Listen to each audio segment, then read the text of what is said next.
It's 2025 and electric cars are popping up everywhere.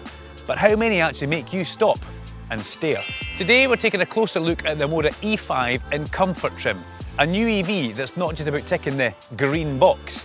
It's about style, comfort and seriously impressive value. But what makes it different from the pack? Let's take a look.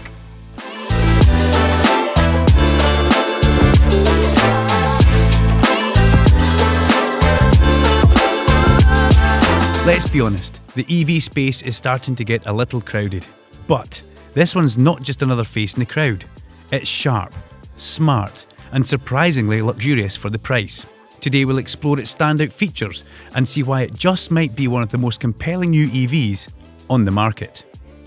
Right then, first impressions of the OMODA E5, because remember we have done a review on its sister car, the one that had the petrol engine inside it, and it went down pretty well with all you viewers. This one feels very similar inside. It likes to soak up the bumps as we're driving around town. It's a comfortable seat. I can get the position exactly where I want it. The wheel's nice. I like the setup of the dashboard. It's very driver focused, or driver centric as they like to say. Not a lot of road noise. There is a bit of wind noise that comes back as it whips around the pillars and the door mirrors here, but it's not overpowering. Ultimately, first impressions, really nice to drive. I like sounds in cars, and I like different sounds in cars. Listen to my indicator as it clicks or beeps, and there's a few different options. Oh, the first one was trendy, and I think it is very trendy. We'll go back to that. That's all changeable inside your instrument cluster, and you can have a little bit of fun with that. You can have the volume up, the volume down, but just something a little bit different from OMODA. In-town steering's nice and light. Acceleration is responsive. These are two good key facts when you're manoeuvring about tight spaces. You don't want too sloggy of a steering wheel that makes it difficult to manoeuvre in tight spaces, and if you need to accelerate quickly, that's what an EV gives you. And even though the OMODA is a fair-sized car, it still goes whenever your toe touches that pedal down there. Let's talk some stats and figures about the OMODA E5 on this little B road that we're on here. You have got 204 horsepower from this electric EV. 0 to 62 is 7.2 seconds, and your top speed is 107 miles per hour. But this car is not built for out and out speed. It's built for being comfort and getting you there nice and safely. You have got 3 modes you can play about with as well. You've got Eco, Normal and Sport. And I feel like I'm back in Gran Turismo when I'm pushing those buttons, because just have a look at this. Crafted with an eye for modern elegance, the OMODA E5's exterior is more than just a vision into the future. Is it? That's a quote that comes directly from OMODA, and I'm not too sure, to be honest. But if we look at the front of the car, it's very clean. It looks nothing like the OMODA 5. The big honeycomb grille is no longer here, and it does remind me of a masked villain. Aerodynamic and streamlined. I like the lights, how they're down the bottom. They give it a bit of flair. Oh, and the charging flap, that's at the front, but we'll come back to that later. Let's talk about sides, because on this one we've got 18-inch alloy wheels. That's not just alloy because you get the plastic insert to try and make them nice and smooth for cutting through the air. Fairly large door mirrors, roof bars that are filled in to make them nice and smooth as they cut through the air, and it's all nicely shaped, and it all comes back to a focal point at the back here, and they've used the backlight to end that on the side. I think it's a clever idea. The back of the OMODA E5 looks very similar to the OMODA 5, which we have already reviewed. It has the same kind of spoiler with the gaps at the top to let the air flow through. It's not overly styled on the back, although that should be a light bar. Unfortunately, it's not. Inside here, the boot, we have got, oops, you actually have to lift this one. We have got 380 litres of boot space in there, and you also get a full-size spare wheel under the floor. That's a rarity in cars these days. So plenty of boot space for everything that we need today. And if you want the boot button to close the boot, you need to get the Noble Edition for that. Now, hopping into the OMODA E5, you can immediately see why they're making such a big impression on the Western market. This is a very premium feel interior, lots of lovely soft-touch plastics, lots of eco leather, lots of great gadgets and tech to play with. Inside the E5, it feels very, very premium. There's a lot of nice finishing and nice touches in here. Comfortable seat, nice steering wheel, as I've already said.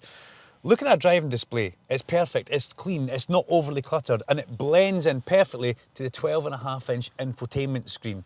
You've also got some nice storage down here. Underneath you've got a wireless charging mat that's also cooled, a couple of drinks holders and extra storage. Down the bottom there's a couple of USBs down there as well. And it's also got a really, really good sound system in it, a Sony sound system, and it's absolutely banging. But look at the dashboard as well. Leather, nice stitching, and it's on a couple of levels, just giving you a right good premium feel. Into the back, good headroom, good legroom. Typically in an EV that's got batteries under the floor, you feel like your feet are maybe sitting a little bit too high, but you've got good storage in the seat and the door pocket. You've got an air vent and some USBs down there for charging. ISOFIXs are tucked away and easily marked, and you've got the continuation of the nice Sony speakers all the way through the car in towards the back. We've also got an armrest here. In the armrest, a couple of drinks holders, and most importantly for being in the back, comfortable seats. Okay, let's talk about some charging figures and stats, because this car has a 61 kilowatt hour battery, which is kind of the same battery that you get in BYD. It's a blade style battery, which means it is super safe. From a full charge, you'll do 257 miles as well. And say you've driven about in the car for quite some time, the charge has gone down, as it will do. You need to put some back in. Well, you come to Arnold Clark Charge, something like this, a DC charger, and you can boost it from 30 to 80% in 28 minutes. Which is all fine and great, but if you're at home, you need to put it on your wall box. And what you need to do then is open the charge flap, and this is where I've found a tiny little flaw, because we come round and then realise that the cable is in the frunk. So what do I do here? I open up the frunk, I come back to the front of the car, and you'll see your cable is nice and neatly housed in here for your wall box. So we take the cable out and we need to open the flap again. So we go and open the flap, which is an easy button on the dash, and back we come. It looks good when it's open. Off with the plug, pick up our charger, in you go, ready to close everything down. You could go into your house at night and... there's probably a right way of doing this. I've just not worked it out yet, but it's a tiny thing. And you're charging up at home, so it's not going to cost you much. Speaking of cost, the OMODA E5 starts around £33,000. The good thing is, they've kept it simple, with just 2 trim levels. The comfort we have, and for an additional £1,500, you can upgrade to the Noble Edition. Both models come with OMODA's 8-year or 100,000 mile warranty for your peace of mind, and the easiest way to get your OMODA is to head over to arnoldclark.com. At Arnold Clark, we make it easy. I've cycled through the driving modes as I'm going over some speed humps, and I can't really tell the difference between each mode. I thought it might have made the suspension a bit tighter or a little bit looser, but Eco feels exactly the same on the rebound when the car goes over the bump as Sport does. Just testing this one out again. Over we go. No, they just feel the same.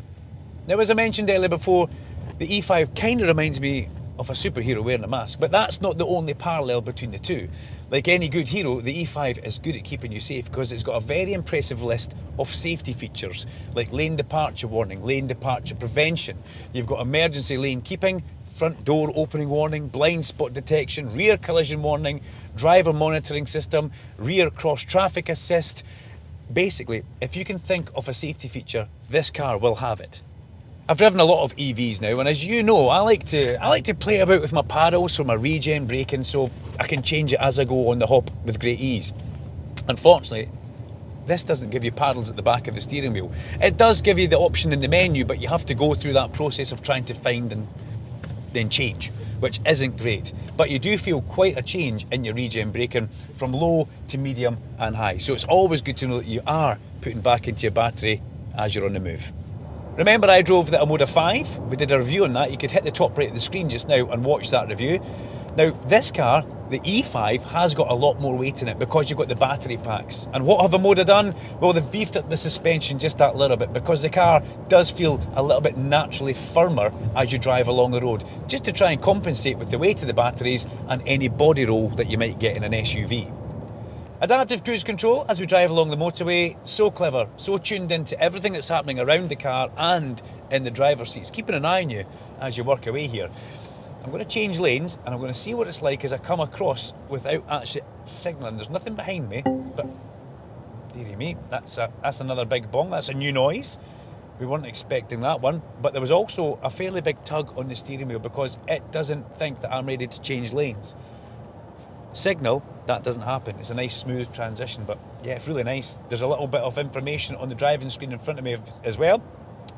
I would have liked a heads-up display, OMODA. That would have been perfect because all that information you see down there about cars and blind spot is usually right in front of you. But it's trying to correct me every 10th of a second as we drive along here, and I don't really think it's needing to. So I'd probably like to try and turn it off. I feel like I'm actually driving along with a bit of a wobble in my arms. So maybe this adaptive cruise control is a little bit too adaptive for me.